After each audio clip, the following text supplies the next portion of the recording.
Tas skatins permainas, tai idėjų stoka. Jūs pastebėjote, aš manau, kad net plika akim ne politiko nors ar mąstytojo galim pastebėti, kaip viskas nusibodo ir kaip viskas kartojasi.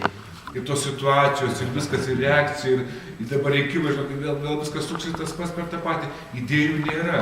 Tokių idėjų, kurio žmogų uždegtų, ateitų kažkas naujo, nes jų nėra. Ir čia, sakau, čia yra to viso susijaukimo vidinio, tos netitikimo vidinio yra rezultatas. Tai, kad žmogus nebegimdo tų minčių, drąsių, kažkokių pranašiškų minčių. Ir bažnyčioje, sakyčiau, irgi tas bažnyčia, irgi dalis tos visuomenės, irgi mes.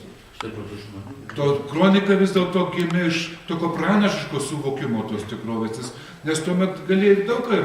Ir aš nesmerkiu kunigų, kas jau galime, kurie dirbo paprastai, tyliai, atliko pareigas ir mano parapijos klebonas buvo Tūnaitis, dabartinis vyskupas. Tai jis gal gaudavo pasiskaityti, bet netgi pasakodavo, kad tokius net juokus kažkas jam davė, paskui saugumas išsikvietė, kadangi jis be galo sąžiningas, ir pasakė, iš kur gavo, ką atidavė,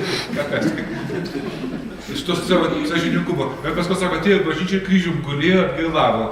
Aš nežinau, čia tiesa, bet kalbėjo, tą čia turbūt pakrantė, bet sakau, bet jis dirbo normaliai darbą, sąžiningai labai patarnautų, nebijotų tos valdžios, patarnautų po 14 kiekvienose mišiose būdavo.